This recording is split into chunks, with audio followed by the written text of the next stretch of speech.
बिस्मिल्लाहिर्रहमानिर्रहीम अल्हम्दुलिल्लाहि रब्बिल आलमीन वस्सलातु वस्सलामु अला सय्यिदिना व मौलाना मुहम्मद व अला आलिहि व अस्हाबिहि अजमईन अम्मा बाद। क़ाल अल्लाहु तबारक व तआला फ़िल क़ुरआनिल करीम फ़ज़्कुरूनी अज़्कुरकुम वश्कुरू ली वला तकफ़ुरून।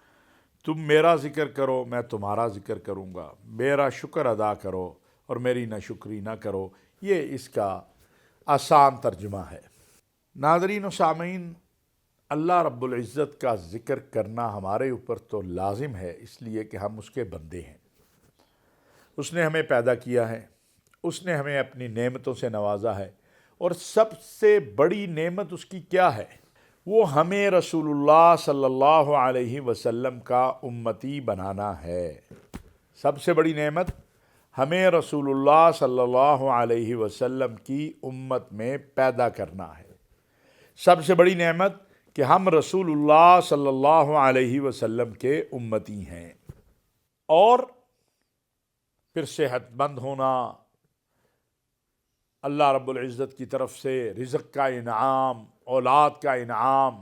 वो खलीफा हारून रशीद का वाक़या है ना, उसके दरबार में पानी का गिलास जो था उसके हाथ में था, तो कहने वाले ने कहा कि खलीफा, अगर तुझे सख्त प्यास लगी हो, सख्त और धूप हो, शिद्दत हो, और तुझे प्यास लगी हो, और एक शख्स पानी का गिलास लेकर आए ठंडा और कहे कि पूरी सल्तनत दे दो, ये पानी का गिलास फिर दूंगा, तो आप क्या करेंगे? उसने कहा, मैं सल्तनत दे दूंगा और पानी का गिलास ले लूंगा, क्योंकि अगर नहीं पीऊंगा मर जाऊंगा, मर गया तो सल्तनत को क्या करना है।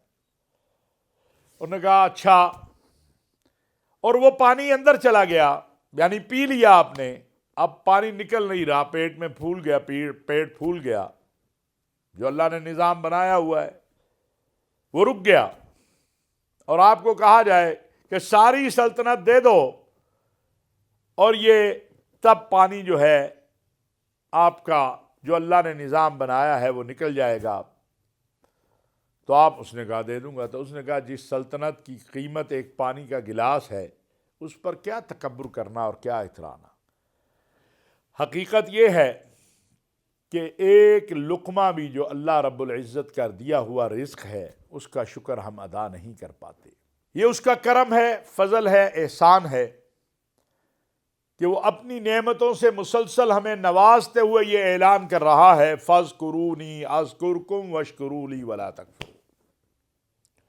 तुम मेरा जिक्र करो, तुम कहो या अल्लाह, मैं कहूंगा या आबदी। तुम कहो या अल्लाह रहम फरमा दे, मैं कहूंगा रहम कर दिया। तुम कहो या अल्लाह माफ फरमा दे, मैं कहूंगा माफ कर दिया। और फिर तरगीब दे रहा है अल्लाह, हाँ, फिर तरगीब दे रहा है, फसब्बिह बिहम्दि रब्बिका वस्तगफिर इन्नहु कान तव्वाबा। अपने रब की तस्बीह बयान करो, उसकी हमद बयान करो, दुनिया पर वाज़ेह कर दो कि मेरी मुश्किलों को हल करने वाला अल्लाह, मेरी हाजतों को पूरा करने वाला अल्लाह, मुझे औलाद देने वाला अल्लाह, मुझे रिज़्क़ देने वाला अल्लाह, मुझे इज़्ज़त देने वाला अल्लाह।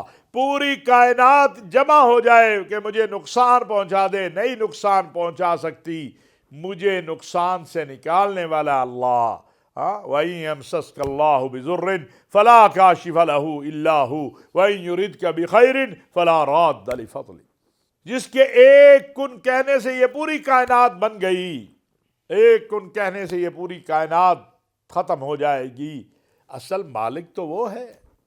क़ुलिल्लाहुम्मा मालिकल मुल्क तुअतिल मुल्क मन तशा व तंज़िउल मुल्क मिम्मन तशा व तुइज़्ज़ु मन तशा व तुज़िल्लु मन तशा बियदिकल खैर इन्नका अला कुल्लि शैइन क़दीर। बादशाह क्या चीज़ है उस शहंशाह के सामने। रात को बादशाह होता है, सुबह जेल खाने में होता है, रात को तख्त पे बैठा होता है, सुबह तख्ते पे होता है। असल लिमनिल मुल्कुल यौम, किसकी बादशाहत है क़यामत के दिन। हाँ, आज कल जब हम आलम अरवाह में थे, अल्लाह की, तो उस अल्लाह के साथ इस मग़फ़िरत के अशरे में ہمیں اپنا تعلق مضبوط کرنا ہے، اور وہ کس طرح ہوگا؟ وہ دعا سے ہوگا، وہ مانگنے سے ہوگا، اور اس کے لیے ریاکاری کی ضرورت نہیں، کوئی مصنوعی الفاظ کی ضرورت نہیں، کسی سجاوٹ کی ضرورت نہیں۔ وہ تو جتنا دیکھیں، وہ بدو کا واقعہ یاد رکھے۔ ایک بدو آیا رسول اللہ صلی اللہ علیہ وسلم کے روضہ اطہر پہ، سلام پڑھا آقا علیہ الصلاۃ والسلام پہ، پھر سیدنا ابو بکر پہ، پھر سیدنا عمر پہ۔ یہ بھی یاد رکھے کہ قیامت کی صبح تک جو شخص بھی روضہ اطہر پر جائے گا، وہ پہلے سیدنا محمد صلی اللہ علیہ وسلم پر سلام پڑھے گا، پھر سیدنا ابو بکر پر، پھر سیدنا عمر پر، اس کے بعد دعا کرتے ہیں۔ اہل اللہ والے یہ کہتے ہیں کہ اس کے بعد 2 نفل شکرانے کے پڑھے کہ یا اللہ آپ کا شکر ہے، آپ نے آقا علیہ الصلاۃ والسلام کے دربار میں آپ کے مواجہ شریف ہو، آپ کا جو ہے حجرہ ہو، اس میں مجھے سلام پڑھنے کی توفیق دی، قدمین مبارک کی طرف، جہاں بھی موقع مل جائے تو پھر دعا کرے۔ اب یہ بدو سلام کر کے آگے آیا، اور اس نے کیا خوبصورت باتیں کی ہیں، دعا ہے یہ۔ اب یہ بات ہے لیکن ہے دعا۔ اس نے کہا اے اللہ، اس میں تو کوئی شک نہیں ہے نا کہ یہ آپ کے نبی ہیں، اور اس میں بھی کوئی شک نہیں ہے کہ میں ان کا امتی ہوں۔ اب 2 باتیں تو دونوں درست ہیں کہ آقا علیہ الصلاۃ والسلام اللہ کے نبی ہیں، اللہ کے محبوب ہیں، خاتم المرسلین ہیں، سید الانبیاء ہیں، اور ہم ان کے امتی ہیں۔ دونوں باتیں درست ہیں۔ تیسری بات اس نے کہی کہ اے اللہ، یہ بات بھی درست ہے نا کہ اگر تیرے نبی کو تکلیف ہو تو تجھے تکلیف ہوتی ہے، تیرے نبی کو تکلیف ہو تو تجھے تکلیف ہوتی ہے، یہ بات بھی درست ہے۔ اور کہا یا اللہ، یہ بات بھی درست ہے کہ تیرے نبی کے امتی کو تکلیف ہو تو تیرے نبی کو تکلیف ہوتی ہے، یہ بات بھی درست ہے۔ اب یہ اس نے 4 باتیں کر لی۔ کہا یا اللہ، اگر تو مجھے جہنم میں ڈالے گا تو مجھے تکلیف ہوگی، میرے نبی کو تکلیف ہوگی، میرے نبی کو تکلیف ہوگی، تجھے تکلیف ہوگی، لہذا مجھے بخش دے۔